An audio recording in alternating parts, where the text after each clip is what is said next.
Ukraine और रूस के बीच चल रहे युद्ध में बहुत बड़ा उलटफेर होने जा रहा है। यूक्रेन के आगे मोर्चा पुतिन वर्सेस नेटो का बन चुका है।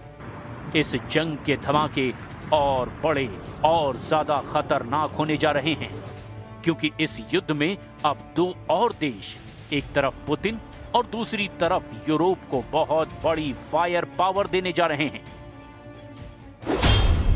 एक तरफ पुतिन के साथ ईरान है, जिसने रूस को हजारों शाहिद ड्रोन सप्लाई किए हैं।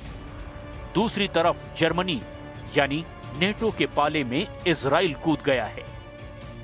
जर्मनी में इजराइल का बहुत ही खतरनाक मिसाइल डिफेंस सिस्टम तैनात होने जा रहा है और नाम है एरो 3 मिसाइल डिफेंस सिस्टम। अब ये एरो मिसाइल डिफेंस सिस्टम क्या करेगा, ये जानने के लिए 2025 के जून के महीने में चलिए, जब ईरान ने इजराइल पर मिसाइलों की बौछार की थी, तो 10-20 नहीं, 70-80 नहीं, बल्कि 550 से ज्यादा मिसाइलों से तेल अवीव और हाइफा जैसे शहरों को छलनी कर दिया था। जून 2025 का महीना इजराइल के लिए एक बहुत ही बुरे ख्वाब की तरह था, जिसका असर व्हाइट हाउस तक देखा गया। तेल अवीव में तबाही की ऐसी तस्वीरों ने ईरान की मिसाइल पावर पर मुहर लगा दी थी। ईरान ने इजराइल पर दागी थी 550 मिसाइल और इनमें से 55 से 60 मिसाइल इजराइल पर गिरी थी। बाकी सबको रोकने वाला सबसे अहम मिसाइल डिफेंस सिस्टम एरो 3 साबित हुआ, जिसने ईरान की ज्यादातर मिसाइलों को रोक लिया था। अब यही एरो 3 सिस्टम जर्मनी में तैनात होकर पुतिन की मिसाइल पावर को चैलेंज करने जा रहा है। इजराइल का arrow 3 missile defence network Germany में तैनात होने जा रहा है। ये पुतिन को खुल्लम खुल्ला धमकी देने जैसा है कि हिम्मत है तो दिखाओ कितनी मिसाइल मारोगे जर्मनी पर। इजराइल का यही arrow missile defence system Iran की मिसाइलों के सामने दीवार बनकर खड़ा रहा। हालांकि ईरान की मिसाइलों के आगे इजराइल के मिसाइल डिफेंस नेटवर्क फिर भी फेल साबित हुए, क्योंकि ईरान की 10% मिसाइलों ने इजराइल के शहरों का ये हाल किया था। ये तस्वीरें पूरी दुनिया ने देखी, लेकिन सिर्फ एरो की कामयाबी देखकर जर्मनी का जोश बढ़ा हुआ है, क्योंकि यूक्रेन युद्ध में पुतिन का गुस्सा जब किसी भी नेटो देश पर भड़क सकता है, तब एरो मिसाइल डिफेंस सिस्टम को तैनात करके जर्मन चांसलर फ्रेडरिक मर्ज सीना चौड़ा करके पुतिन के सामने खड़े हो गए हैं। जर्मनी ने 2023 में इजराइल के साथ एरो 3 मिसाइल डिफेंस सिस्टम का सौदा किया था। तब $3.5 अरब में यह डील हुई थी। इजराइल के बाहर जर्मनी पहला देश है जहां एरो 3 मिसाइल डिफेंस सिस्टम तैनात होने जा रहा है। गाजा का युद्ध खत्म होने तक जर्मनी ने इजराइल से डिफेंस डील थामी हुई थी, लेकिन अब इस मिसाइल डिफेंस सिस्टम को लेकर जो समझौता 28 सितंबर 2023 को हुआ था, वो पूरा होने जा रहा है। फ्रेडरिक मर्ज ने पुतिन से साफ साफ कह दिया है कि तुम कितने यूक्रेन मारोगे, यूरोप के हर देश से ज़ेलेंस्की निकलेगा। यानी पुतिन को रोकने के लिए जर्मनी ने ज़ेलेंस्की वाला दम दिखाना शुरू कर दिया है।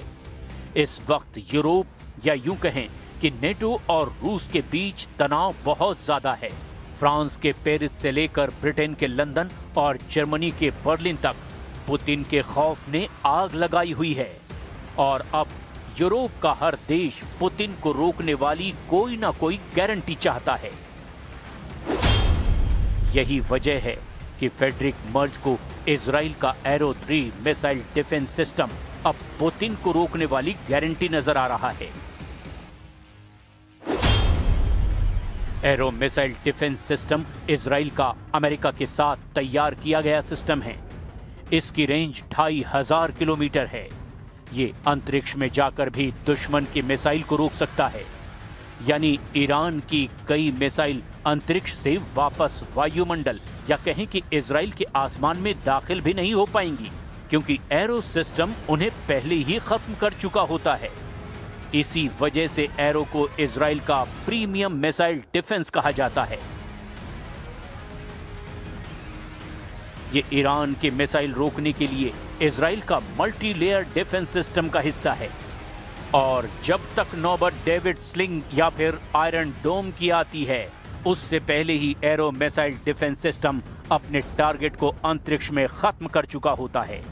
लेकिन एरो को लगातार इस्तेमाल करने से इजराइल की युद्ध वाली फैक्ट्री पर जबरदस्त दबाव पड़ा है, क्योंकि गोली से लेकर मिसाइल तक दुश्मन को खत्म करने वाले हर हथियार की एक कीमत होती है। एरो सिस्टम की एक मिसाइल की कीमत $30 लाख है, यानी 26 करोड़ रुपए। खबर है कि ईरान की मिसाइलों को रोकने के लिए ईरान के मिसाइल डिफेंस सिस्टम का खर्च करीब $300 मिलियन आ रहा है, यानी 2600 करोड़ रुपए। सवाल ये है कि क्या नेतन्याहू मिसाइल सप्लाई की गारंटी दे पाएंगे, क्योंकि जून 2025 में ईरान के साथ हुए युद्ध के बाद अमेरिकी मीडिया ने बताया था कि इजराइल के डिफेंस सिस्टम के लिए मिसाइल खत्म हो रही हैं। ये ऐसी खबर है जिसे देखकर नेतन्याहू अपना माथा पकड़ने को मजबूर हो जाएं। अमेरिका के अखबार ने लिखा कि ईरान के मिसाइल अटैक को रोकना अब इजराइल के लिए मुश्किल होगा। सवाल ये है, क्या जर्मनी ऐसे मिसाइल डिफेंस सिस्टम को तैनात करने जा रहा है जिसका अपना मिसाइल संकट किसी भी वक्त खड़ा हो सकता है? ऐसे में नेतन्याहू जर्मनी को पुतिन से कैसे बचा पाएंगे जब उनका अपना मिसाइल गोदाम किसी भी वक्त खाली हो सकता है? और ये तो ऐसा वक्त है जब ईरान और इजराइल के बीच युद्ध का सायरन लगातार बज रहा है। ईरान के कमांडर लगातार ईरान के नक्शे के आसपास बढ़ते हुए खतरों को देख रहे हैं। ईरान पर इजराइल की एयर स्ट्राइक का खतरा लगातार मंडरा रहा है।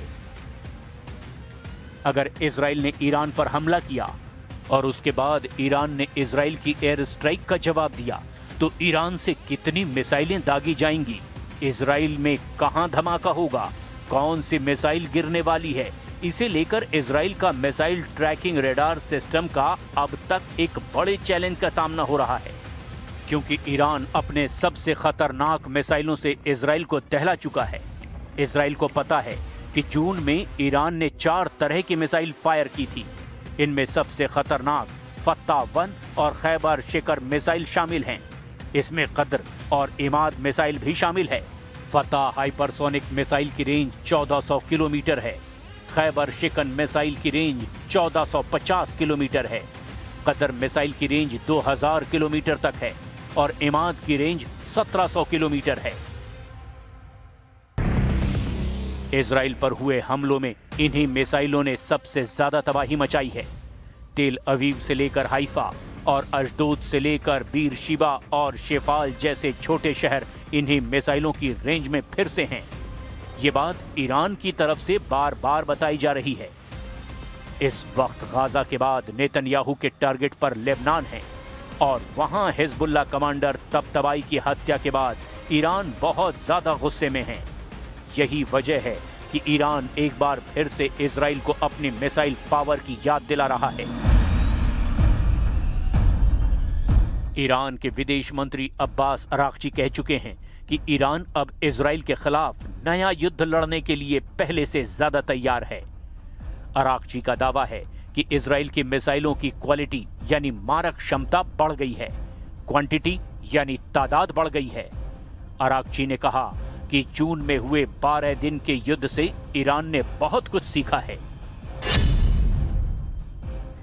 उसे इजराइल की कमजोरियां पता है, उसे इजराइल की ताकत पता है और दुश्मन को भी पता चल गया है कि अगर हमला हुआ तो वो बचेगा नहीं। सवाल अब ये है, क्या इजराइल पर फिर फटने जा रही है ईरान की मिसाइल? क्या तेल अवीव और हाइफा में फिर इसी तरह होगा हमला?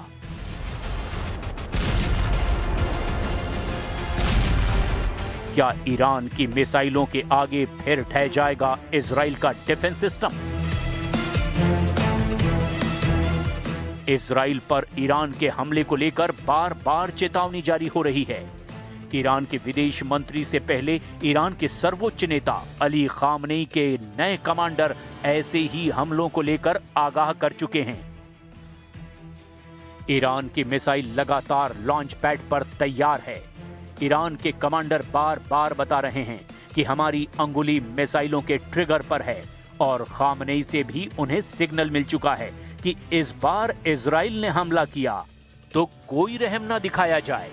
इजराइल की नई टेंशन ये है कि ईरान का दावा है कि उसने अभी तक अपनी सबसे खतरनाक मिसाइलों को इस्तेमाल ही नहीं किया है, लेकिन ईरान से युद्ध को लेकर अमेरिका और इजराइल से लगातार नए नए सिग्नल मिलने लगे हैं।